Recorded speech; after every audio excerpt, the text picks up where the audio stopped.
Reitero o bom dia para aqueles que chegaram agora e dando continuidade, então, à nossa manhã, já abro a próxima mesa para dar continuidade com a palavra do Paulo, com a palestra do Paulo sobre os aspectos psicológicos nas práticas restaurativas. Então, neste momento, recebemos, então, carinhosamente, a pós-doutora e pesquisadora da USP, Cristina Rego de Oliveira.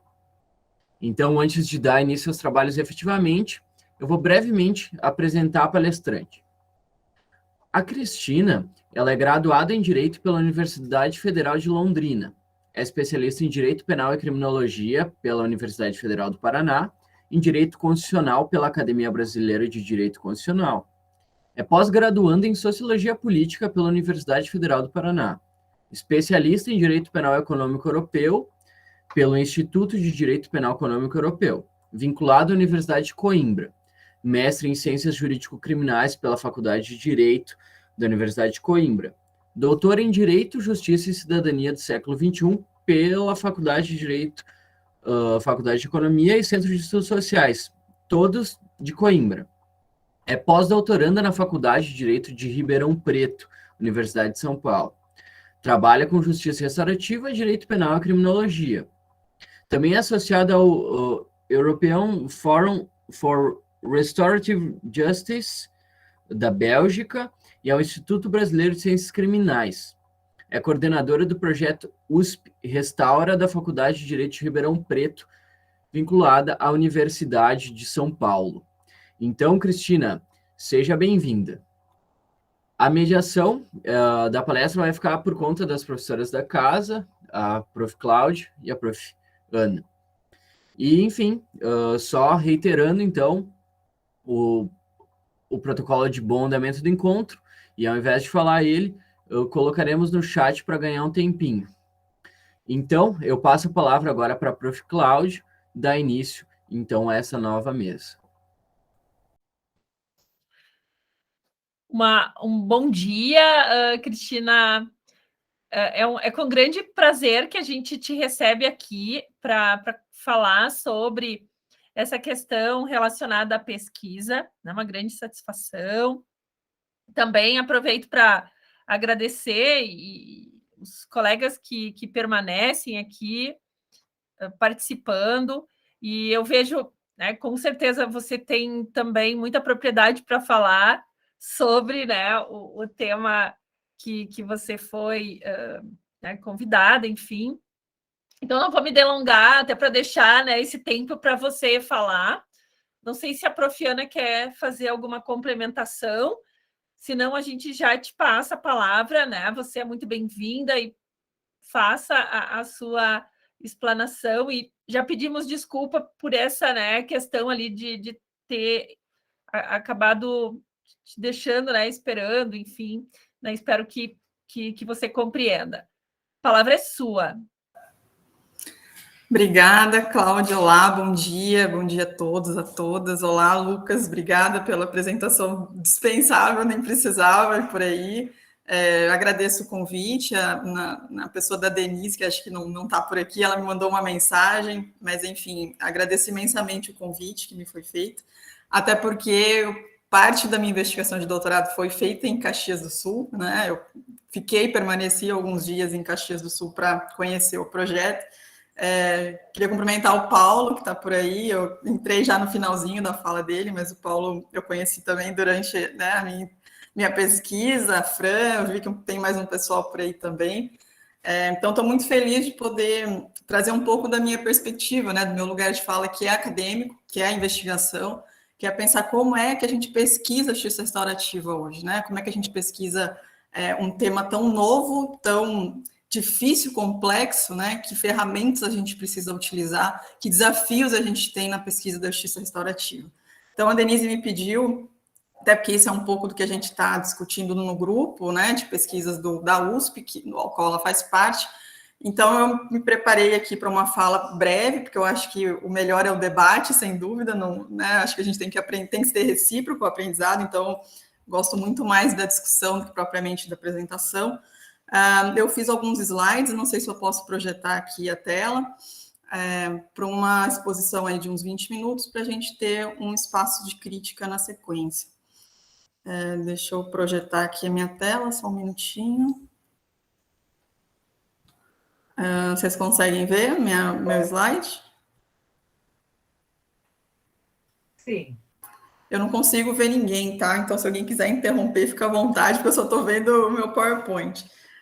Mas, enfim, eu quero trazer aqui alguns desafios da pesquisa, né, da justiça restaurativa. A gente sabe que existem imensas dificuldades na pesquisa, em geral, muito mais no âmbito do direito, né? A gente tem muito pouca tradição de pesquisa empírica, infelizmente, no direito. A gente precisa buscar das ciências sociais algumas outras ferramentas de suporte para dar conta de explicar o fenômeno jurídico-social, senão não faz sentido a gente ficar muito descolado da realidade, né? A gente só estuda o dever, tem que olhar para a realidade.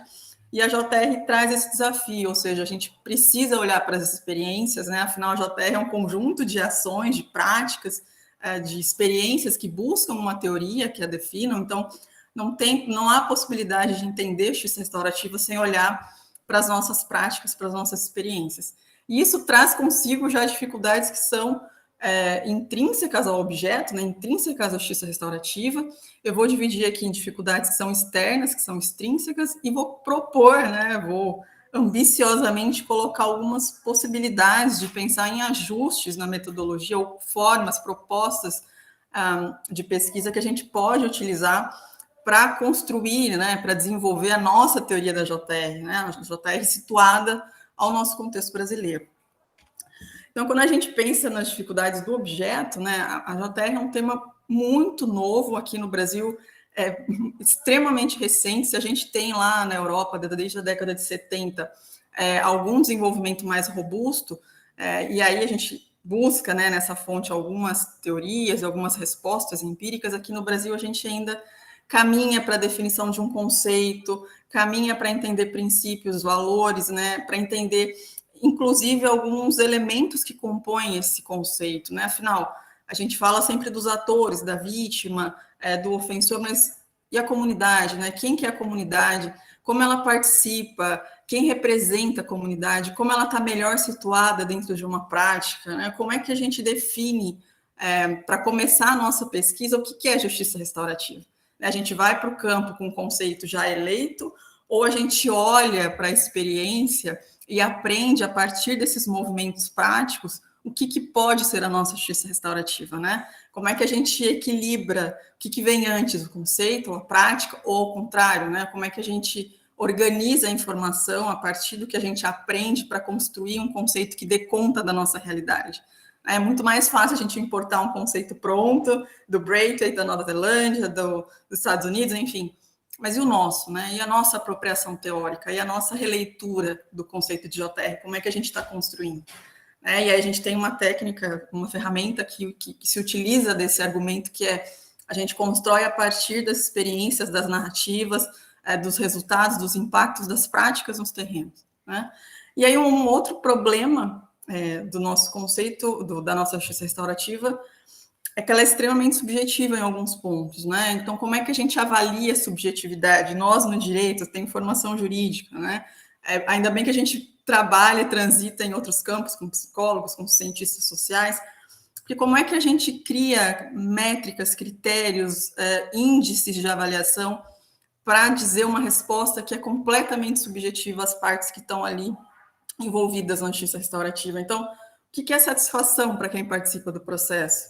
O que é empoderamento para quem está ali, né, imerso no modelo de justiça restaurativa? O que é paz social? Como é que a gente mensura? Como é que a gente diz que a prática resulta para aquela comunidade numa redução de violência? Como é que a gente mede? O que isso significa, traduzindo em estatística ou em dados, né? Como é que a gente reporta isso?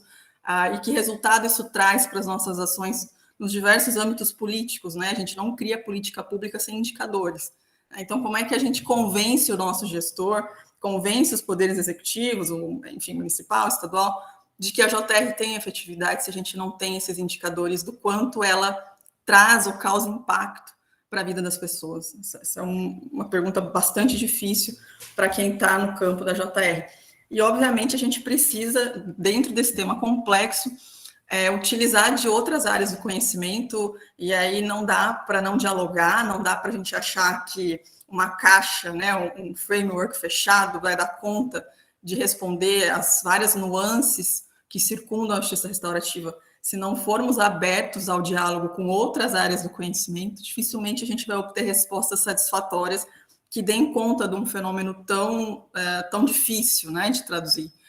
E aí a gente tem que repensar se as nossas ferramentas de análise, que são as que a gente mais utiliza, se elas são suficientes para responder, né, ou para dialogar com as demandas da justiça restaurativa. A gente tem aí alguns pontos, né, alguns modelos ou ferramentas que são mais úteis. A gente pode fazer entrevistas, a gente pode passar um questionário de avaliação, a gente pode fazer uma pesquisa de narrativa, a gente pode criar indicadores de resultado, indicadores de processos, a gente pode tentar analisar o risco, mensurar o risco dessas práticas, mas o que me parece, e aí eu acho que é uma resposta do próprio Conselho Nacional de Justiça, pasmem, né, é uma resposta do direito, que vai dizer que esse nosso método cartesiano de olhar para a pesquisa, ele não vai dar conta da justiça restaurativa. Então, a gente precisa de novos parâmetros, novos paradigmas, né? E aí, obviamente, que a participação da academia é imprescindível, mas não só. A gente precisa colocar a comunidade também empoderada da criação e participação desses modelos de avaliação. Isso é muito importante para a gente entender efetivamente que tipo de empoderamento, ou a qual tipo de empoderamento a gente fala quando pensa em justiça restaurativa. E aí, como é que a gente identifica impactos, né? Quer dizer, qual é a transformação que a JR vai causar socialmente, no âmbito macro? Quais são os impactos que vão ser úteis para medir a mudança individual, né? O quanto o sujeito se entende no mundo a partir dessa prática, que lugar ele vai ocupar, que tipo de comportamento ele vai aderir a partir da experiência, da vivência, né, da justiça restaurativa, como é que ele vai lidar com os traumas que decorreram do conflito, quer dizer, em quais níveis, né, como é que a gente vai mensurar esses níveis de intensidade, de impacto de prática de justiça restaurativa, como é que a gente cria esses indicadores. Às vezes, eu já vi muitas experiências que estão muito focadas, e com alguma razão, obviamente, em dar voz à vítima, né, em centrar um pouco mais na vítima, já que ela foi tão esquecida no processo penal. Mas o que diz que essas práticas são efetivamente úteis, ou quanto elas são novamente instrumentais aos nossos modelos, né, nos nossos modelos? A gente está causando revitimização, a gente está dando efetivamente o espaço, ou a gente está se apropriando de alguma forma desse conflito, tirando o lugar dessa vítima dentro da prática? Como é que a gente vai mensurar isso, né? E, de outro lado, se a gente olha muito para a vítima, qual é o espaço que a gente está dando para o autor do conflito, né? Ou para o ofensor, que é um nome, que é uma nomenclatura que eu não gosto muito de usar. Mas a gente está conseguindo entender o porquê dessa ação, ele está conseguindo aceitar ou está compreendendo qual é a responsabilidade que lhe cabe, ele está entendendo como ele afeta a vítima e a comunidade, como é que a gente avalia esse resultado, esse impacto individual, né? E aí a gente vai passar depois para os outros níveis de avaliação, que é o quanto essa prática foi voluntária, o quanto teve uma pressão judicial ou não para a participação, quanto essa prática custa, como é que a gente mensura o valor econômico de um modelo, já que esse é um argumento muito utilizado institucionalmente para que a JR seja implementada, né? E é implementada precisamos bater metas e porcentagens de programas, enfim. Quanto custa um processo tradicional no Brasil? E quanto custa um processo de justiça restaurativa? Não faço ideia. Um dos poucos índices que eu consegui encontrar em relação aos custos é da Espanha, não é do Brasil, e eles compararam processos no País Basco tradicionais e processos de justiça restaurativa e os custos são idênticos.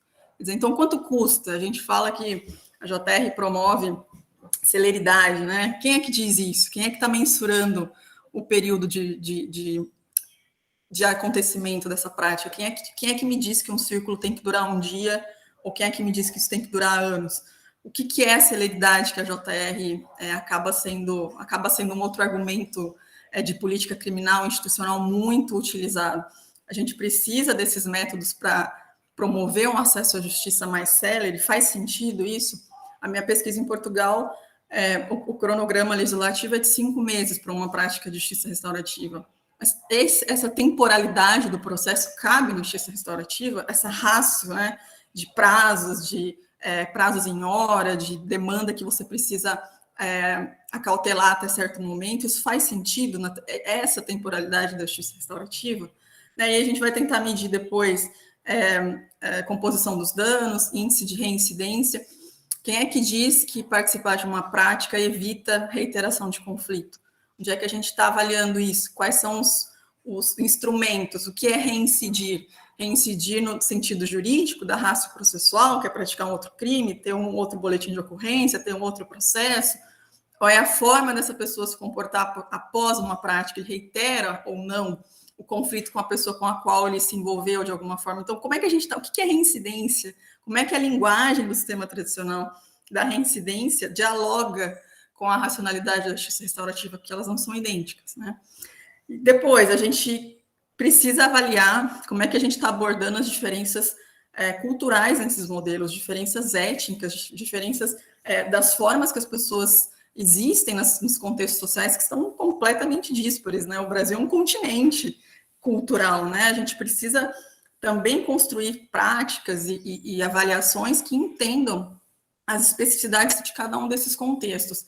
E a gente tem que abordar, e aqui essa é uma grande dificuldade quando a gente olha para práticas do exterior, é que o nosso modelo é um pouco diferente em alguns momentos, né? A gente não pode esquecer que a gente tem uma desigualdade social absurda, uma desigualdade econômica exclusiva, que o patriarcado incide em todo momento no nosso cotidiano, a gente está, né, repetindo por muito tempo e muitas vezes perspectivas coloniais de construção de conhecimento, de resolução de conflitos. Quer dizer, o que faz sentido na nossa formação, na nossa, né, digo, dos facilitadores, porque eu também fiz, e a formação que eu fiz disse nada sobre isso. Eu não posso tratar todos os conflitos como eles partissem de um mesmo lugar, né, como se eles tivessem uma resposta pronta, né? A gente está com formações críticas que deem conta disso? Também não sei.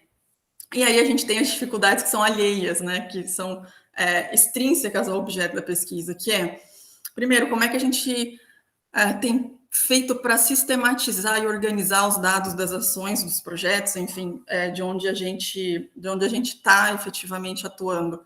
Há uma dificuldade imensa de produção de sistematização, né, de documentação. A gente está usando um software para cuidar dessa informação, né? A gente sabe a ideia de GPD e toda a confusão que isso... A gente está cuidando bem dessa informação. Depois, ela está acessível? É transparente a informação? Como é que tem sido isso? Que tipo de proteção de dados a gente está promovendo? Aí, de outro lado, a gente tem pelo menos eu tive durante a minha pesquisa, a resposta de que eu, investigadora externa, não posso participar ou observar determinadas ações no âmbito da JR, porque eu violo o sigilo e a privacidade das pessoas que estão ali envolvidas. Esse é um argumento que dificulta o acesso à informação e que não necessariamente é verídico, porque a gente sabe que em muitos outros projetos, se as pessoas autorizam, se elas têm consciência e sabem e aceitam essa participação, ela não impede, ela não elimina que esteja ali uma pessoa tentando, né, avaliar o resultado dessas experiências. E a gente precisa desses avaliadores externos. A autoavaliação é importante, compilar dados é importante, mas também é importante a abertura dessa informação para que terceiros, e aí pode ser academia, pode ser sociedade civil, ou enfim, uma variada, né, uma gama imensa de atores, também consigam apontar melhorias ou, enfim, fazer críticas do que tem sido feito. E aí eu gosto muito de um texto do Zé, muito simples, quando a gente vai pensar em propostas, já para partir para o encerramento, para a gente ir para o debate. Quer dizer, o Zé fala num texto sobre avaliação em princípios de justiça restaurativa muito antigo, que muito pouca gente usa, em que ele vai pensar o que a gente está estruturando e como é que a gente está olhando para o que a gente está fazendo, né? E aí ele vai falar que é necessário a gente avaliar o que a gente está fazendo para ver como isso se compara com o que a gente pensa que a gente está fazendo. Há uma diferença muito grande entre o que a gente pretende e o que a gente faz no mundo, né? Então, como é que a gente... que tipo de instrumental a gente vai usar para garantir a coerência do que a proposta de JR está, né? Como é que está sendo implementado esses modelos. Então, a gente tem algumas pistas, algumas dicas do que eu já vi em alguns outros espaços. Uma delas é a pesquisação, que é a participação direta, né, em diálogo constante de pesquisadores, de investigadores externos, no momento em que as ações ou os projetos estão sendo desenvolvidos e implementados. Assim, em tempo real, nesse diálogo, nessa formação recíproca, produção recíproca de conhecimento, os processos vão sendo ajustados à medida que vai sendo avaliado e vai sendo debatido dentro da ação. Por isso é importante um externo, que não tenha um conflito de interesses quando está promovendo uma prática de JR. E aí o próprio Zé vai dizer que é importante que as vítimas, né, as pessoas que passaram pelas propostas, pelos projetos, também tenham um poder de fiscalização e de avaliação, né, desses modelos. E ele propõe ouvidorias ou auditorias das ações que estão sendo realizadas. Para isso, podem existir milhares de convênios com o terceiro setor, com outros órgãos, mas que façam com que a gestão seja participada e colaborativa. Eu acho que aí você consegue, pluralizando muito mais a gestão dos projetos, olhar para os modelos e identificar se os interesses vão ser atendidos, né? Existem muitas nuances, muitos participantes, muitos interessados. Será que a gente dá voz para todos eles no âmbito da administração desses projetos? Há um conflito de poder também muito grande na gestão dessas ações, né? E aí a gente pode pensar em alguns parâmetros ou algumas ações que, em consonância com a filosofia da JR, nos diga como melhor estruturar, como melhor pensar uma ação, uma metodologia de uma ação, né, de um projeto de justiça restaurativa. Será que a gente desenha isso antes? A gente pensa no objeto, no público que a gente quer alcançar, no tipo de conflito que a gente vai acabar abordando, nos custos que a gente vai ter, nas atividades que a gente vai desenvolver, tanto dentro do projeto como, né, na parte da sua extensão, com a comunidade, com os próximos, né? Será que a gente está pensando nas políticas dos nossos projetos, no modelo, né, no desenvolvimento de códigos de ética, códigos de conduta? Vi que o Paulo estava falando ali um pouquinho sobre isso. Isso a gente não desenvolveu ainda, a gente não tem uma referência, né, uma matriz que nos diga valores, que nos diga princípios, que coordene processos, ou que imponha responsabilidade sobre os atores que, de certa forma, se desviam, né, do que é a proposta de justiça restaurativa. Como é que a gente está lidando com a resposta que esses facilitadores também estão apresentando para as pessoas ali envolvidas? Qual é o condutor, né? Cadê o modelo deontológico do que é a JR que a gente quer aplicar? Claro que um código de ética ele não vai ser escrito de cima para baixo, sem diálogo, sem olhar para os práticos, sem entender as demandas e os desafios do cotidiano desses atores, não é? Então, a gente precisa dar voz também, né? Nós na JR que falamos tanto de empoderamento, a gente precisa dar voz também para esses práticos. Isso, em alguns dos projetos que eu tive conhecimento, ainda há uma hierarquia muito grande que dificulta demais que essas pessoas tenham um espaço de construção dentro das ações. E aí, pensando também no que o Zé colocou, isso é um pouco da lógica do modelo de justiça corporativa, que é um pouco que eu estou trabalhando no meu pós-doc, a gente precisa criar um canal direto de contato das pessoas que participam desses modelos com a gestão desses projetos. Quer dizer, para quem que eu reclamo, né? Eu falo com quem se eu saí insatisfeita, eu falo com quem se eu fui afetada de alguma forma indevida, eu falo com quem se o facilitador não me tratou, ou se eu me senti desconfortável com a postura de um ator. Como é que a gente faz para ter depois uma resposta para esses atores? Que tipo de procedimento a gente vai adotar para apurar, né, essa denúncia ou para apurar essa irregularidade e dar uma resposta para essas pessoas? Será que a gente pensa nisso quando a gente está implementando essas ações? E aí tem também uma lógica de avaliar os riscos, né? A gente precisa identificar, mapear os riscos dessas ações e aí desenvolver mecanismos de controle, né, ações de mitigação dentro dos projetos. Quer dizer, se o problema é revitimização, como é que eu mitigo esse dano? Se o problema é o desequilíbrio de poder entre as pessoas que vão participar da prática, quais ações eu faço para reduzir esse dano e controlar essa diferença, né, dentro de uma prática circular? E dentre muitos outros riscos que um projeto traduz. a gente está olhando para isso no desenvolvimento, né, no arcabouço do que é um projeto de justiça restaurativa. Me parece, eu tenho visto muito pouco avaliação de risco e propostas de controle, eu não tenho visto. E, por fim, né, a gente precisa de uma gestão participativa. O próprio Zé também fala do quanto a gente precisa criar comitês, né, ter uma gestão colegiada, digamos assim, desses projetos, com membros que são institucionais e que não são institucionais. Isso fortalece, né, democraticamente o debate, ou seja, a gente ouve as necessidades das pessoas, dos espaços em que elas ocupam, para depois tentar associar isso com as demandas do projeto, ou de uma prática, de uma ação restaurativa. Então, essas são algumas propostas, isso tem sido aplicado em alguns modelos, a gente ainda não tem uma resposta pronta de como é que se cria um programa para redução de riscos, ou como é que se implementa uma ouvidoria nesses projetos, mas algumas pessoas começam a pensar o quanto isso importa para o impacto e para a gente manter um valor útil agregado à justiça restaurativa. Tá? Então, vou deixar os meus contatos aqui. Esse é meu e-mail pessoal. Eu vou deixar para vocês o contato também da editora, porque a minha tese de doutorado foi publicada na semana passada, e na tese eu abordo as experiências, e aí sim, metodologia quantitativa, com entrevistas, qualitativa, uma coisa muito mais densa, eu não ia ter tempo de forma alguma para falar sobre isso aqui.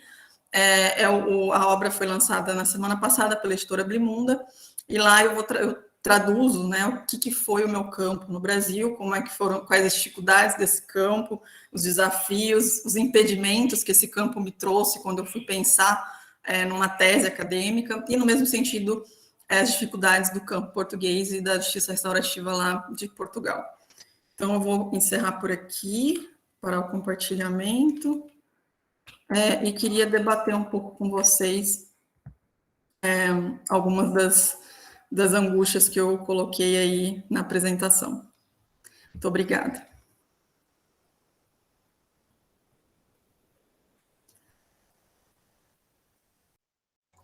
Muito obrigado, Cristina, por compartilhar esses relatos, por narrar essas experiências. Foi realmente muito proveitosa e gostei especialmente da exposição por ser bastante vai até o ponto. E isso é uma das grandes dificuldades aqui que a gente vê no nosso trabalho sobre justiça restaurativa, né? O estabelecimento assim, de uma metodologia que possibilite uma avaliação que também não seja uma avaliação meramente cartesiana, né? Como tu coloca ali na apresentação. Então, convido ao pessoal aqui que está na sala que levante a mão, caso queira fazer a pergunta diretamente para o palestrante, ou coloque no chat se tiver alguma dúvida. E daí agora eu passo a palavra, então, para a Prof. Ana ali, para a Prof. Cláudio, caso tenha alguma consideração para fazer para a gente iniciar esse debate. Prof. Ana, a palavra é toda tua. Cristina, que prazer te ouvir, né? Especialmente porque eu e a Prof. Cláudia e o Prof. João, infelizmente, ele não pôde estar presente, porque ele tinha uma banca de defesa de mestrado, então ele não pôde, mas depois vai assistir com certeza. E para nós nos toca muito, especialmente porque uma das áreas que nós pesquisamos é sobre justiça restaurativa. A Prof. Cláudia já coordenou 3 projetos, também eu coordenei um, o Prof. João coordenou outro, e todos nós sempre trabalhamos nos projetos coletivamente. E o Lucas foi bolsista de iniciação científica quando estava na graduação em uma dessas pesquisas. Então, nós comungamos muito com esses desafios que tu tão bem foste apresentando, né? E na atual pesquisa que nós estamos realizando é exatamente sobre buscar conhecer quais são esses impactos, né, para aquelas pessoas que participaram de processos restaurativos. E nós fizemos um recorte que é com adolescentes e seus familiares, especialmente nas escolas. Então, a gente está buscando, assim, passado um tempo, né, qual o significado que teve para essas pessoas, especialmente, para suas famílias, para a escola. Então, a gente também está trabalhando com as professores, com a gestão, para poder compreender isso, né? Porque nós precisamos ter medidas de efetividade, né? Quais são os indicadores que nós temos ou temos que construir a partir dessas pesquisas? Mas realmente são esses desafios que tu vais colocando, né? Atualmente nós estamos utilizando entrevistas, tivemos a questão, um desafio ainda a mais em função do momento da pandemia. Então, as entrevistas com técnicos, com professores, com gestores, nós fizemos por plataforma. Mas nós decidimos, avaliamos muito, discutimos isso no grupo, que com os atores principais, né, que foram os adolescentes e as suas famílias, precisa do contato, precisa da presencialidade, né? Então, nós estamos aguardando, agora provavelmente em março, nós vamos iniciar a pesquisa com eles, né? Então, todos esses pontos que tu vais trazendo, né, sobre a questão de que nós precisamos criar ferramentas, criar instrumentos, criar esses indicadores, especialmente os indicadores qualitativos. Uhum. Como é que a gente vai medir transformações, né? Me toca muito quando tu fala sobre a reincidência. O que é a reincidência, né? Porque pode ter trazido transformações muito positivas, mas ele pode ter reincidir. O que é o reincidir? Então, pressupõe várias discussões ao longo de uma pesquisa.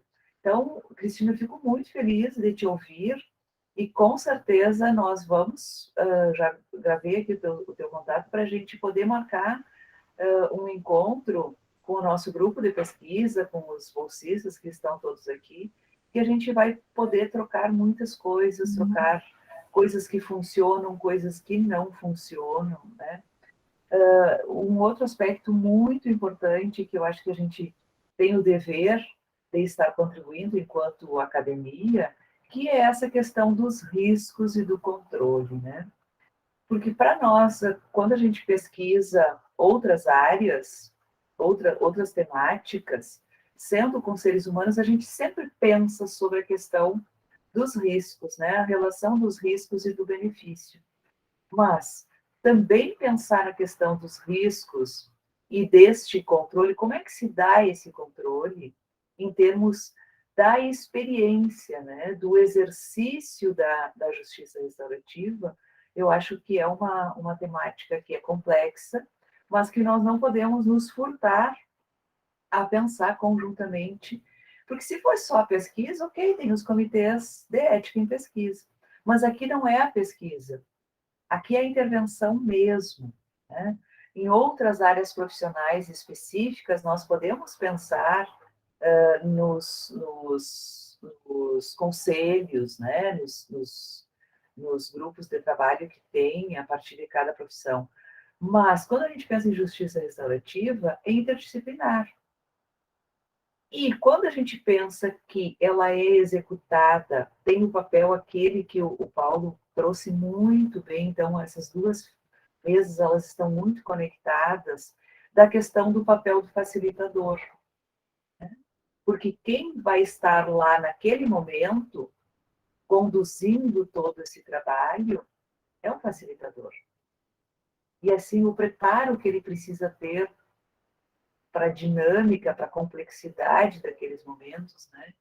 Então, muitas coisas, mesmo quando elas são positivas, que elas são importantes, que elas são significativas, assim como na pesquisa, a gente faz entre aspas, uma simples entrevista, mas naquela entrevista a pessoa revivesse emoções, situações. O que ela faz depois com isso? Eu vou para casa escrever o meu relatório. de pesquisa, e a pessoa vai com aquilo para casa. Então, na pesquisa, a gente já tem alguns mecanismos de como lidar com isso, mas poder trazer assim, porque não tem como a gente isolar um fato, um acontecimento. A pessoa, ela é completa, né? E aí eu estou trabalhando sobre uma temática, um conflito específico, mas está trazendo tantos outros que estão conectados com aquela situação. Então, não é como um tratamento psicológico que a pessoa vai ficar por meses, por anos, e ela vai fazendo as conexões e eu vou trabalhando com todas as questões que comparecem.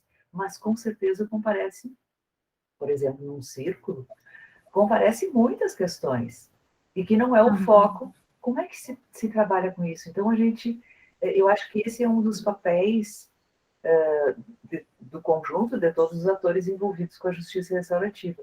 Mas a academia, ela tem um papel fundamental para estar puxando essa discussão, para estar fazendo essas reflexões. E a tua experiência é fantástica te ouvir, porque tu também tem experiência não só no Brasil, né? em outros espaços. Então, queria poder te ouvir um pouquinho sobre isso, assim, que outras questões que não pôde na tua fala, muito objetiva, muito evidente, que é extremamente difícil, eu concordo com o Lucas, né? Como é difícil a gente ser objetiva num tema tão amplo como o que tu apresentaste. Mas foi brilhante, parabéns pela objetividade e clareza, né? E efetividade, assim. Obrigada, Ana, pelos comentários. Concordo com tudo que tu disseste, gênero, número e enfim, grau. Eu, como boa jurista que sou, né, fui começar a tentar avaliar impacto pela perspectiva quantitativa, que foi a que eu achei mais objetificável, porque eu fui trabalhar aqui no Brasil, eu não tive acesso, não consegui essa autorização do tribunal, mas lá em Portugal eu consegui acessar um terço de todos os inquéritos que foram remetidos para mediação vítima-ofensor na cidade do Porto. Então, lá é o Ministério Público quem olha para o processo e diz: esse vai para o sistema público, que é um sistema gerido pelo Poder Executivo, esse processo vai ser resolvido pelo sistema público com mediadores no Porto. Então, o que eu fiz? Fiquei 2 meses dentro do Ministério Público, acessando todos os processos para entender que transformação aquilo causou no sistema de justiça local, né? Eu acabei tendo que reduzir isso em termos de jurisdição. E aí eu fui olhar o tempo de duração das sessões, o conteúdo dos acordos, quanto tempo de resposta teve, qual foi a demora da resposta do mediador que foi acionado, que tempo levou o Ministério Público para entender que o caso avaliado teria que ser levado para mediação e como esse tempo de avaliação impactou na resposta final. Então, o que eu consegui fazer? Eu consegui fazer, através de inferência estatística mesmo, fui trabalhar com a SPSS para ele me dizer, primeiro, se eu conseguia generalizar as respostas para todo o território nacional, e isso não foi possível devido... É tão complexo e tão difícil de objetificar a resposta que ela tem que ser situada. Então, aqueles processos só me disseram dos problemas da comunidade do Porto. Aí eu fui, que tipo de conflito, que tipo de crime, quando o crime foi praticado, o tempo de demora do processo tradicional, o tempo de demora do sistema público. Então, esse tipo de impacto eu consegui avaliar e mensurar, porque eu tinha um universo muito bem definido de procedimentos. Aí, quando eu venho aqui para o Brasil e vou para os meus 4 projetos e falo assim, tá, deixa eu ver os seus processos, deixa eu ver os fluxos, deixa eu ver o procedimento, qual é a competência, quem é que faz... Como a gente não tem uma diretriz normativa, exceto para a justiça juvenil, as coisas são muito a cara dos atores, dos gestores, então até isso é difícil você avaliar no impacto quantitativo, porque é muito variável. Um processo, na mesma cidade, eu tenho 3 varas com projetos diferentes, com objetos diferentes, com fluxos diferentes, e isso dificulta muito o trabalho do pesquisador, muito. O que a gente está agora dentro da USP como proposta de um laboratório de prática de justiça restaurativa?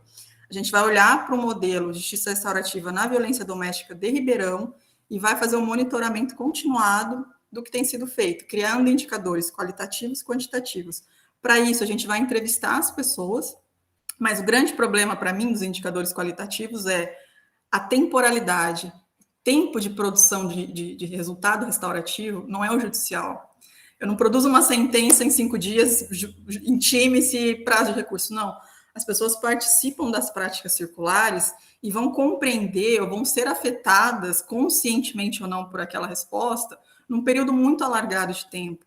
Então, até a dificuldade de qual momento eu entrevisto essa pessoa. Quando eu passo um questionário pré, quando ela termina um pós-círculo, quando ela termina o círculo, daqui 2 anos, que grupos de controle a gente criou para avaliar, olha, esse pessoal aqui desse ano teve essa resposta, a gente vai monitorar e fazer um grupo de controle para daqui 2 anos entender, ele reincidiu, ele voltou para o sistema de justiça, que tipo, a gente não tem isso ainda formulado, né? Então, é muito difícil mesmo, mas eu acho desafiante, porque o momento da JR no Brasil, para mim, hoje, é o momento de avaliação. A gente já está multiplicando demais experiências, assim, massificando mesmo. Às vezes eu penso até que a gente está banalizando um pouco a JR, porque a gente tem que cumprir meta, porque o tribunal tem X% que tem que alcançar, porque os atores precisam implementar. Então, essa massificação de modelos ainda muito pouco amadurecidos no impacto, nos riscos, nas respostas, para mim, pode ser um pouco perverso para o objeto da justiça restaurativa, né? Afinal de contas, daqui a pouco a gente já não sabe mais o que é constelação sistêmica, o que é processo circular, as coisas estão tão misturadas e tão pouco conectadas com os espaços em que elas estão sendo produzidas, porque a gente não tem métrica de nada, né? Eu ouço muitas pessoas assim, não, esse projeto é ótimo, eu vejo as vítimas alegres, elas saem satisfeitas, eu sinto que eu estou mudando a vida das pessoas. Sentir não é um dado acadêmico. Produção de conhecimento não é o que eu sinto, né? Eu preciso de base teórica. Claro que a sua percepção é relevante, você é um ator envolvido na produção do conhecimento, mas não basta, né? Não basta eu ter a sensação de que eu estou mudando a vida das pessoas. Que dado me aponta isso? Então, se eu pudesse hoje causar alguma revolução metodológica, sei lá o quê, que até eu leio muito Zé nesse aspecto, e é um texto do Zé muito pouco lido, que me espanta muito no Brasil, mas ele vai dizer assim, a gente precisa ter uma metodologia de JR, a gente precisa ser investigador restaurativo. Como é que a gente faz isso, né? Não é com a métrica normal do sistema de justiça que eu estou acostumada, eu preciso ter um pouco de imaginação restaurativa para conseguir adequar as melhores ferramentas para esses modelos. E aí isso demanda muito debate, muito diálogo, erros e acertos, correção de rota, pesquisação, voz para as pessoas invisíveis no campo da JR, que são muitas, né? E como é que a gente acessa essas pessoas? Eu sinceramente, eu acho que esse é o desafio da JR no Brasil hoje. Não é mais implementar projeto e ter, sei lá, diretriz do CNJ. Não, para mim, o grande desafio hoje é o que a gente fez de JR e que dado que me diz isso, né? Como é que eu tenho essa produção de conhecimento situado? Não, mas eu concordo super contigo e acho que a gente precisa na academia também se empoderar, porque essas ausências também são de responsabilidade acadêmica. A gente não pode apontar o dedo só para um ator ou para outro, é uma conjugação de ausências, e a academia também foi muito ausente em todo esse processo. Agora ela começa a tentar achar um espaço de fala, mas e durante todo o processo de JR, onde é que ela estava? Né? Então, isso também eu não tenho a menor dúvida de que muitos acadêmicos desacreditam a justiça restaurativa de partida, né? Ela não é o núcleo duro do direito, ela não é o direito penal, ela não é o direito processual, então, assim, como a criminologia, uma ciência afim, que quase nem é ciência, né? E a gente tem que dizer para as pessoas que JR, sim, pode ser transformada, né, a partir de construção de dados. A gente tem ciência que suporta a justiça restaurativa, a gente precisa fazer, mas existe, não é uma conversa de boteco, não é conversar em roda, sem ter diretriz, parâmetro e valor, porque muitas vezes essa é a impressão que os atores mais conservadores têm do nosso modelo. Já falei muito, quero abrir para as pessoas falarem. Muito bom, Cristina. Eu vou te repassar aqui uma pergunta que eu visualizei aqui no chat, da Lorena Fabeni. Então, é bem simples. Ela pergunta, a justiça restaurativa foi cooptada pelo judiciário e pela sua própria lógica? Então, essa foi minha hipótese de partida de tese, que foi entender como os atores protagonistas dos modelos do Brasil e de Portugal atuam de forma a construir uma JR autônoma do campo penal, ou ao contrário, se eles promovem uma JR cada vez mais dependente do sistema de justiça, dependente no sentido mesmo de cooptado. Aí eu fui trabalhar com um autor das ciências sociais, que foi o Pierre Bourdieu, para entender como é que a gente constrói campos na administração do conflito. Um é o campo penal, e o outro, para mim, que faz sentido, é pensar num campo da justiça restaurativa. Tem seus princípios, seus autores, seu capital, o seu hábito, o seu modo de operar, enfim. Só que eu fui entender quem está nesse campo, né? Quem é que construiu esse campo da JR? E aí eu tenho uma hegemonia de atores, de práticas, de conhecimentos que estão associados ao Poder Judiciário no Brasil. No Brasil, tá? Porque essa não é a lógica europeia. A lógica europeia circunda por outro lugar. Mas aqui no Brasil, todo o desenho, né? Toda a proposta de implantação, a proposta de construção normativa, o lugar onde a JR está, né? Está no Sejusc, enfim, está no fórum, o próprio espaço, a própria rácio da justiça restaurativa está muito misturada com a do campo penal. Então, as conclusões que eu acabei tirando na minha tese foi que sim, que existe um espaço de tensão muito grande entre esses campos, inclusive porque os atores são, ao mesmo tempo, magistrados da vara X e gestores, são facilitadores técnicos concursados do Poder Judiciário e são facilitadores, então há uma confusão entre os campos que faz com que a tendência seja, por conta da força do poder do sistema penal, que a gente vá cada vez mais entrando na lógica do sistema e cada vez menos desassociando do Poder Judiciário. Aí a gente vê, por exemplo, acordo de não persecução penal, que é a novidade aí do ano. A gente já tem proposta de justiça restaurativa como uma condição para um acordo entre ofensor e Ministério Público. Isso não tem nada a ver com justiça restaurativa, na minha concepção. Mas ela já encontra um espaço de acomodação dentro do sistema de justiça tradicional. Então, assim, desde a dependência econômica, né, muitos projetos precisam de recurso do Poder Judiciário, desde a sua construção normativa, ou seja, quem desenhou a resolução foram 13 juízes a portas fechadas no Conselho Nacional de Justiça. Tudo isso dá indicativos de que a tendência é que a JR seja cada vez menos autônoma, né? Como é que a gente desconstrói essa lógica? Partindo um pouco do que eu coloquei para vocês na apresentação, que é pensar gestões mais democráticas, mais plurais, trazer a comunidade, trazer a academia, trazer outras instituições, outros poderes, né, executivo, municipal, desacoplar esses modelos de uma gestão que é somente do Poder Judiciário. É um movimento, assim, a JR irradia do Poder Judiciário, isso é dito em todos os lugares, né? Agora, não pode ser o fim da JR, o Judiciário tem que ser um instrumental para que essas práticas se situem em outros espaços em que as pessoas tenham muito mais legitimidade para resolver os seus conflitos e aprendam e se empoderem dessas técnicas do que bater no Sejusc, como eu vi na minha entrevista, eu tenho uma intimação, o juiz me mandou para eu vir fazer um círculo. Ela não sabe nem o que ela está fazendo. Será que ela está entendendo o que é justiça restaurativa?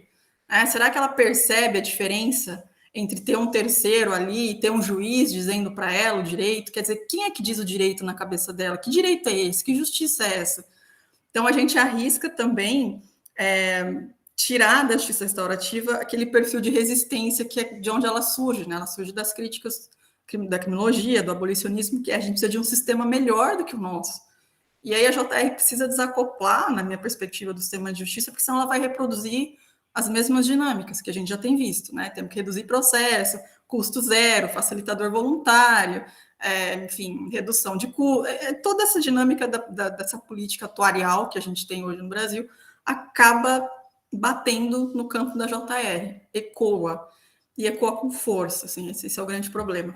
Então, na minha perspectiva, sim, há uma cooptação, há a possibilidade de resistência, obviamente, quando a gente vai para as escolas, para a comunidade, quando a gente coloca o terceiro setor, né, atuando como gestor, quando a gente desaloca, quando eu fui para um projeto e vi um núcleo dentro da universidade, são outros espaços em que a JR consegue dialogar e aí se afasta, eu acho que da influência muito da ratio do direito penal, do sistema penal, que não dialoga com a ratio da JR.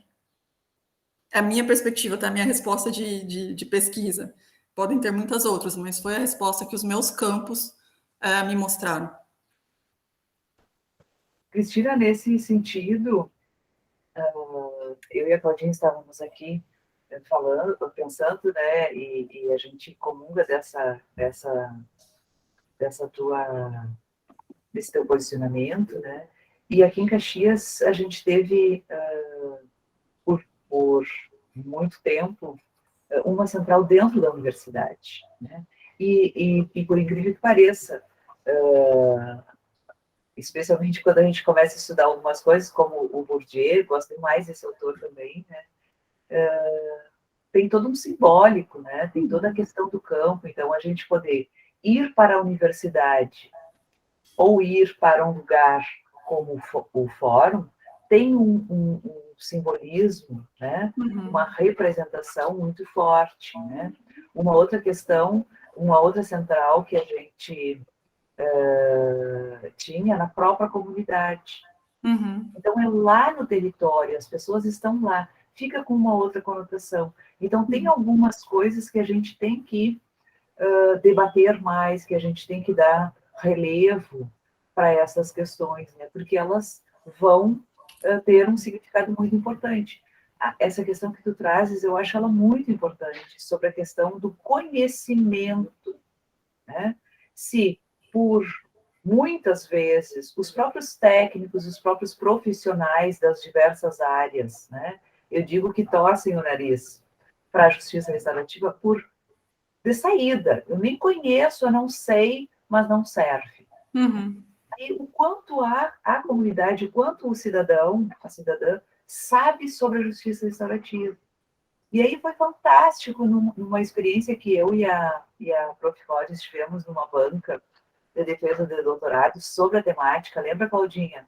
E que uma das professoras da banca, ela faz um questionamento e que como é complexo a gente se dar conta de realmente trocar as lentes, né? A questão de adolescentes que foram submetidos ao processo de justiça restaurativa. Bom, se um dos princípios basilares é agora me fugiu a palavra, a minha escolha, né? Claudinha, me ajuda como é que é essa palavra? Poxa, me fugiu. A voluntariedade? Voluntariedade. Né?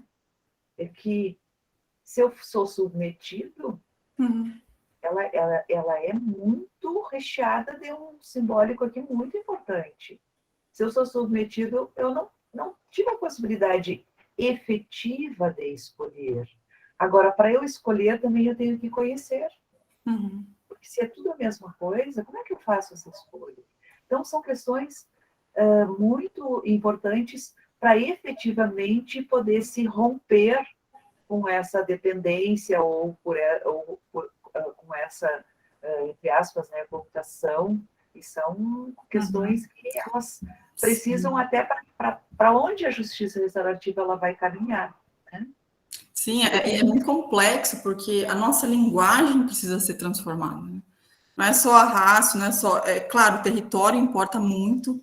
Aí vai lá o Garapon dizer do ritual do bem julgar, né? Como é que é o ritual do Poder Judiciário ainda está ali operando. Quer dizer, quando eu fui em algumas entrevistas para a sala de audiência, em que você mantém a estrutura hierárquica das mesas, tem uma parede cheia de cartazes colados com práticas de justiça restaurativa, quer dizer, o que isso me responde, né? Que lugar que está a JR aqui?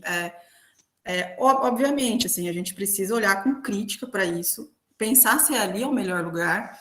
Eu não tenho dúvida de que essa ruptura vai demandar outros espaços. Eu acho que a gente precisa cuidar e olhar para isso. A gente não detém muito isso como ponto de análise, assim, mas a estrutura do local da prática importa.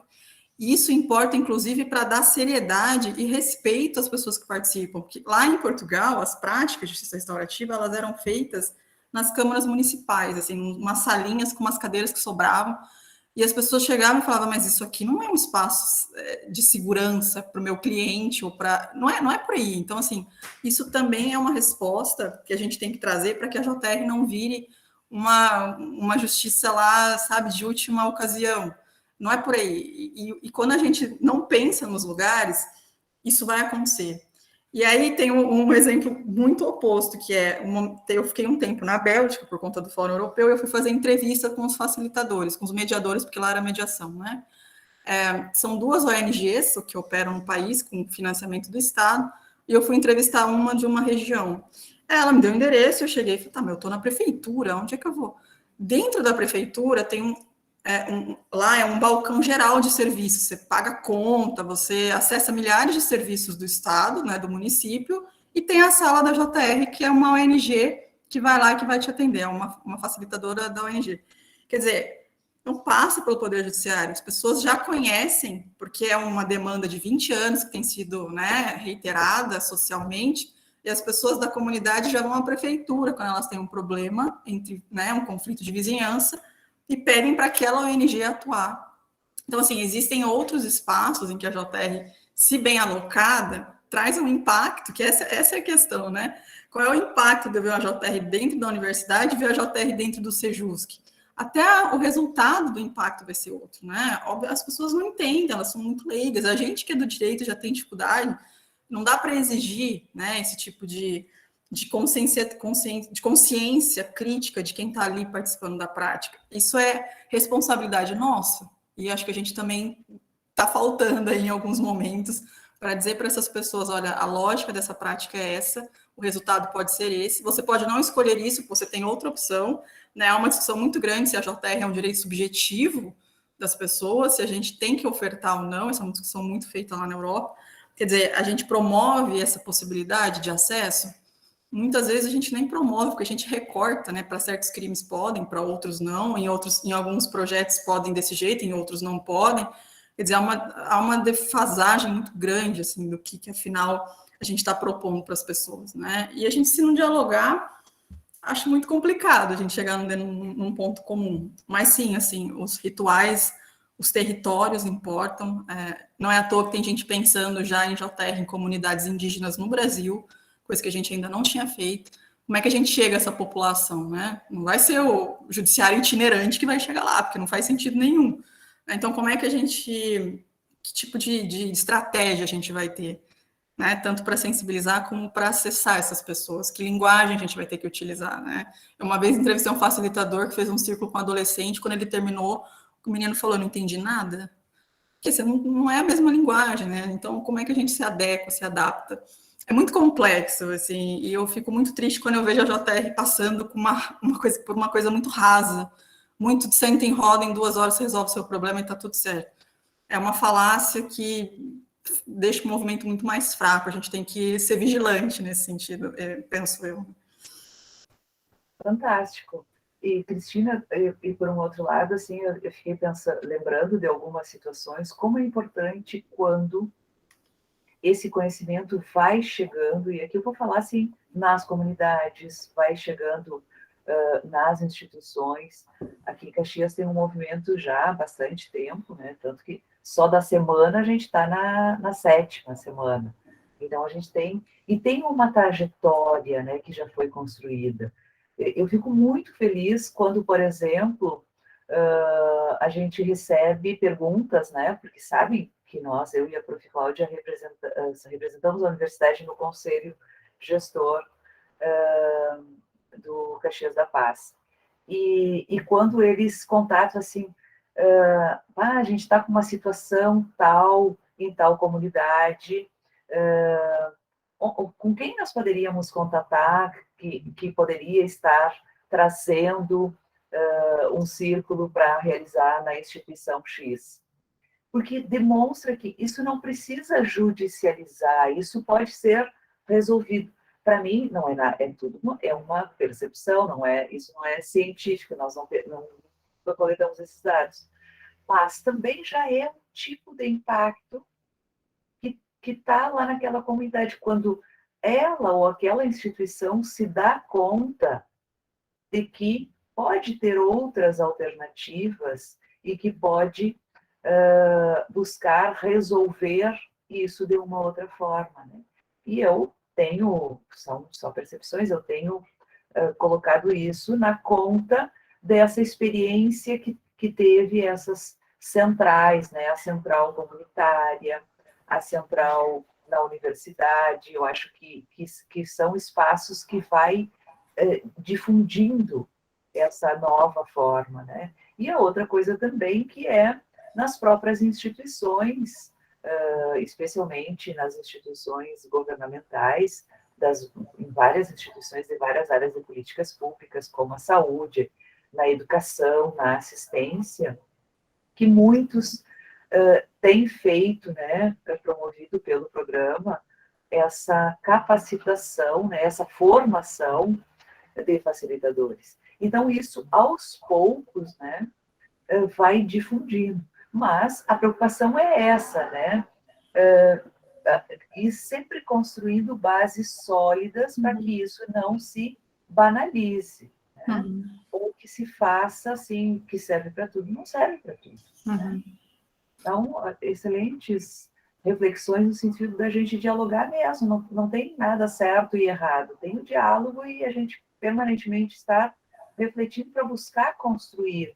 Tá, chegamos aqui, né? Daqui para frente, o que a gente pode aprimorar, o que a gente pode mudar, transformar? Não, eu concordo com 100% contigo. Se a gente não tiver informação, esclarecimento que vem com um diálogo horizontal, quanto mais horizontal possível, as pessoas não vão entender do potencial que elas têm de transformação. E isso que a gente tem que promover nessas práticas, porque senão vai acontecer um pouco assim, um pouco a semelhança do que foi o juizado especial, que foi um mecanismo para facilitar, para reduzir processo, promover celeridade, e no fim a gente teve um inchaço de conflitos que não precisam ser levados para o Poder Judiciário para serem resolvidos. As pessoas se confortam com a ideia de que tem um terceiro Estado que resolve os meus problemas, e tudo vira conflito judiciável, tudo se judicializa. Se a gente não cuida da JR, se a gente implanta a JR nesses espaços para trabalhar com esses conflitos de menor potencial, ela vai um pouco nessa engrenagem. Quando a gente coloca ela em outros espaços e faz as pessoas perceberem que elas não precisam de outros órgãos para resolver os seus problemas, a gente quebra esse fluxo, né? A gente rompe com essa lógica.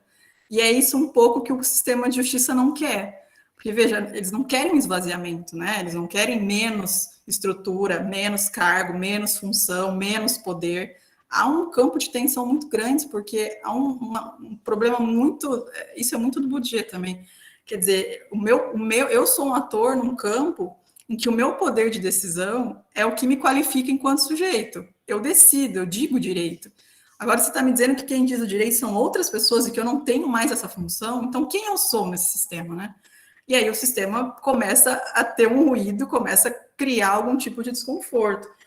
Em muitas das minhas entrevistas, os juízes me diziam assim, eu estou frustrado, não funciona esse sistema, eu quero melhorar e não dá, eu estou cansado. Aí o que aparece? A JR como uma salvação, como um instrumento que vai trazer algum conforto para aquele juiz que continua rodando aquela máquina, mas que vê na JR um futuro, né? uma esperança de transformação.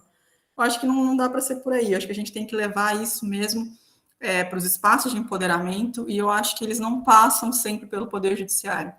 Então, aí sim, quando as pessoas se derem conta de que os conflitos de vizinhança, por exemplo, eu não preciso levar para o juizado ou para a justiça comum, a gente pode tentar promover alguma transformação. E aí, acho que todo o tecido social vai sentir, né, quando isso for acontecer. Então, eu realmente concordo muito.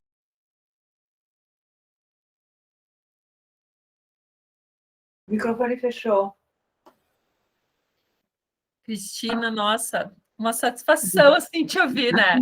Nossa, eu aqui fiquei pensando, essa parte que você colocaste quanto ao judiciário, eu e a Ana, nós falávamos a questão do conflito de menor, maior potencial, acho que a pessoa que vive o conflito, né, para ela não tem distinção, e eu acho que na nossa cultura, na minha humilde percepção, né, é no sentido sempre, a gente tem uma dificuldade de resolver nossos próprios conflitos. Já vem essa ideia, né, como tu colocaste ali, de delegar para o judiciário. O próprio Clóvis antes colocava isso também. Mas, enfim, eu acho que nós, Ana, nós vamos ter que convidar a Cristina para um dos nossos encontros. A gente, de repente, imagina que tu seja muito atarefada, né? mas de reservar, de repente, um dia, um espaço na tua agenda para que a gente possa te ouvir um pouco mais nessa questão da pesquisa. Também ali nós falávamos essa questão, até o Rodolfo colocava, né? Como a Ana disse, não tem, né, um posicionamento certo e errado, né? E você também, Cristina. Na verdade, eu penso que até tem a questão da resolução 225, que acaba fazendo com que o judiciário, né, acabe fazendo, implementando esse fazer, mas realmente eu concordo com a Lorena, dentro do espaço da universidade seria o ideal. Só que na academia, principalmente na área jurídica, como você bem colocaste, acaba ainda que nós temos muito forte, principalmente aqui no Sul, a cultura do conflito, né, da beligerância. É difícil romper com esse paradigma tradicional, mas... enfim, queria muito só mesmo te agradecer, não quero tomar mais o tempo diante do adiantado da hora. Agradecer a todos que aqui se fizeram presentes, né, até então. Também o Dr. Clóvis, eu não sei se ele se encontra, antes eu tinha entendido... desculpa, Clóvis. Não, me encontro sim, eu estou ouvindo tudo aqui com o maior... com a maior atenção possível, assim, ó, só, Cristina, eu na condição de magistrado também não posso me furtar dessa posição que eu ocupo, né? Eu acho assim que é exatamente isso que tu fala, né? E essa percepção que tu tens, mesmo estando fora da magistratura, é exatamente a mesma que eu tenho, né? Claro que há uma certa ótica também, eu vendo com os meus olhos aqui de dentro, né, do judiciário, eu enxergo algumas coisas que, né, que talvez de uma outra forma eu possa colocar, né? Eu penso assim que muitas das coisas que estão ali no judiciário não deveriam vir para o judiciário, sabe? Então é por isso essa busca que o juiz faz de... é muito fácil para mim, ou para eu resolver, né, um determinado caso, né, de um conflito entre irmãos que posicionaram um muro. Estou citando um caso ali que eu julguei, né? Posicionaram um muro entre as duas casas, entre eles lá, e aí um entra com a ação de reintegração de posse contra o outro, porque ele quer abrir um muro para chegar na perimetral, para não ter que dar uma volta de 600 metros para chegar lá na parada do ônibus que ficava na frente da casa dele, enquanto o pai dele era vivo, né? Então, assim, ó, evidente que para eu julgar um caso desses, eu não perco 5 dias para fazer a sentença, eu perco 15 minutos para fazer uma sentença dessas, entendeu? Eu resolvo o meu problema, que é o problema do processo, mas eu sei que aquilo ali não deveria estar ali, sabe? Isso aí não podia estar ali, eu não teria que estar julgando isso, porque qualquer sentença que eu dê de procedência, que eu posso julgar de qualquer jeito aquele conflito ali, porque eu vou lá na jurisprudência e encontro decisão para um ou para outro lado, mas eu sei que aquilo eu não posso estar julgando, sabe? Tem coisas que eu, na condição de magistrado, eu vejo que eu não posso estar interferindo ali, porque se eu der uma sentença de procedência ou não, então aqui não deveria nem ter vindo para o judiciário. Né? Qualquer sentença que eu venha a proferir ali dentro, eu vou esculhambar a vida das pessoas, sabe? Então eu vou ter que fazer com que eles consigam resolver aquilo de uma outra forma. Então, às vezes, né, essa angústia também é nossa, sabe? De tu não querer, né? Como eu antes estava falando lá em herança maldita, que a Constituição nos jogou no colo, né? De tudo tem que ser judicializado. A lei não pode, nem a lei pode excluir, né, da apreciação do Poder Judiciário, lesão ou ameaça de lesão a direito, né? Então, tudo vem para nós, sabe? Eu acompanho isso já há muito tempo, né? Mesmo essa questão dos juizados especiais que tu tocasse, eu fui juiz um bom tempo no juizado especial, e é bem isso aí, coisas que não deveriam estar ali no judiciário, vieram para nós, tudo foi judicializado, tudo se resolve pelo método da pecúnia agora, né? E é um problemão, né? E quando eu vejo os relatórios da justiça restaurativa na condição de juiz ali, imbuído de cuidado Sejusc, né, que estou aí desde março, e eu vejo que nos relatórios nada aparece que envolva diretamente o judiciário, são práticas que estão fora do judiciário, eu saio ali batendo palma, né? É isso exatamente que vocês têm que fazer, né? A justiça restaurativa tem que estar fora do judiciário, né? Claro que um ou outro caso a gente vai ter que mandar para lá e a gente remete, porque a gente vê que, né, que agora, em termos de perder espaço, também existe isso, sim, Cristina, mas eu penso assim, que é tanto, eles nos ocupam com tanta coisa, sabe? Nos ocupam com tanta coisa. A vara que eu trabalho tem 12 mil processos, né? Então, assim, quem me dera, né, pudesse vir um alívio aí, né, de outra fonte, mas justamente eu acho que isso não tem que estar ali dentro do judiciário, isso tem que vir por outra forma de convencimento, né? Mas eu acho que o judiciário também não pode se posicionar contra, né? Então, eu acho que a gente é parceiro nessa caminhada aí. Não, sim, faz sentido. E assim, eu sou muito crítica, né, das instituições, enfim, por conta da minha formação, E eu realmente gostaria de ver a JR em outros espaços, mas eu também tenho que dar a mão à palmatória, porque, obviamente, se o Poder Judiciário, lá em 2005, não tivesse dado continuidade para o projeto do PNUD, que foi abandonado pelo Ministério da Justiça também, hoje talvez não estivéssemos aqui discutindo justiça restaurativa. Então, avanços existiram, obviamente o protagonismo de dos resistentes dos projetos mais antigos fizeram com que isso ganhasse fôlego, e fosse pautado para discussão, cientes de que eles, dentro da instituição, são muito mal vistos, tiveram muitas resistências dos pares, inclusive, né? Então, claro, assim, eu acho que hoje a gente fala de JR porque o judiciário encampou, esses atores protagonistas tomaram a frente para conduzir esse movimento. Mas eu acredito que a lógica tem que ser de ser um instrumento, sabe? Eu acho que se esses magistrados, se esses projetos, se essas instituições pensam, do sistema tradicional, que são instrumentais para um modelo em que você não precise do judiciário para tudo, em que você diga para as pessoas que elas resolvem os seus problemas, em que você deixe os casos graves, de última instância, de última ratio, para o Poder Judiciário, as coisas caminham, né? Agora, quando você vê alguns projetos em que o projeto é meu, o rosto é meu, o protagonismo é meu, eu não aceito avaliação, aí destoa um pouco, da lógica do que tem que ser um projeto de justiça restaurativa. Claro que ele ia começar de algum lugar, e o Poder Judiciário financiou, e a gente precisa de recurso para isso, né? A gente não faz JR sem recurso. Mas, assim, a gente tem que começar a desprender, sabe? Assim, tirar um pouco dessa propriedade e dessa pessoalidade dos projetos do Brasil. Isso é muito complicado, né? Tem sempre um rosto, tem sempre uma pessoa que dita o que é a JR do projeto. A gente tem que começar a abrir um pouco mais para o diálogo e se tornar instrumental, sabe, para a JR. Eu acho que esse é o ponto, assim. Não que o judiciário não tenha papel, mas que o papel é instrumental, né? Alcançar um fim último, que é promover outros modelos de pacificação social que não o que a gente tem hoje pelo sistema de justiça. Daí eu acho que a gente chega num ponto, no ponto comum que tu colocaste. E sim, faz sentido.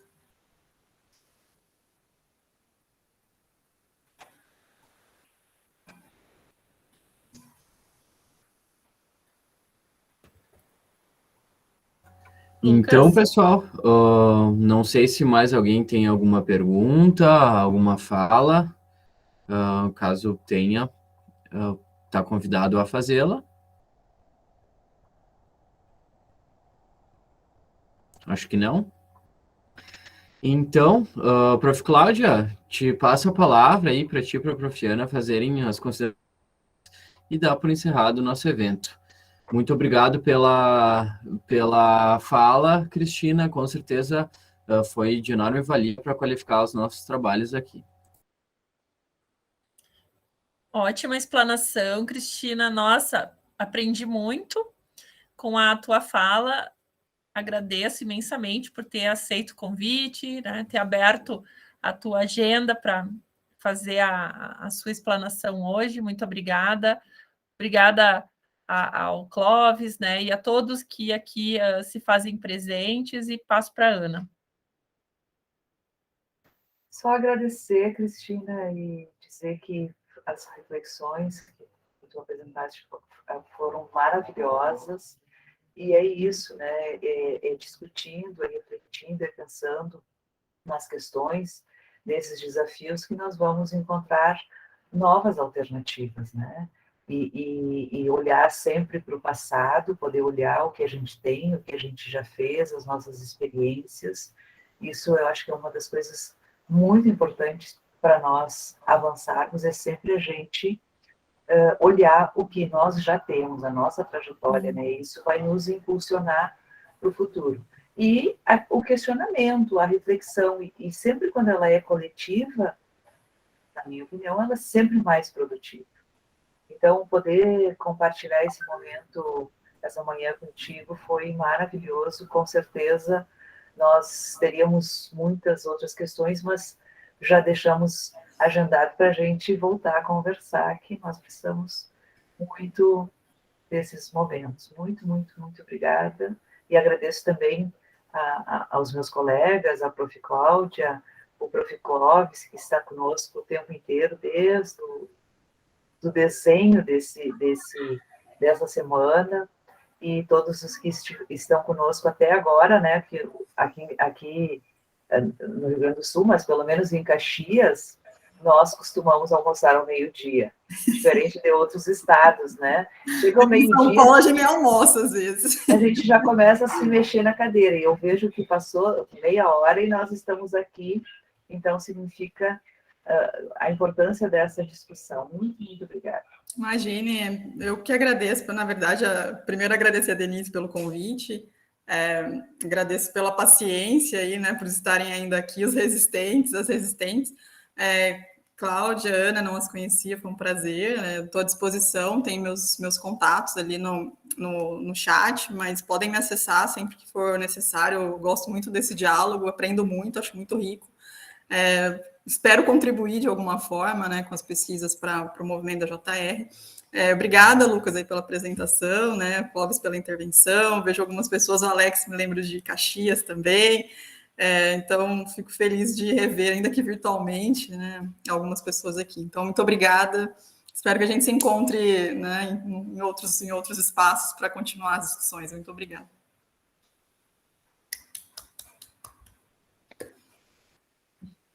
Tchau, gente. Obrigada. Bom almoço para todo mundo. Tchau, tchau. Tchau, Obrigada, Lucas. Tchau, tchau. Obrigada, gente. Tchau, gente. Tchau. Obrigada, Lucas e a Fran, né, que ficaram aqui no suporte também, importante. O MC foi muito legal. Parabéns. Obrigado.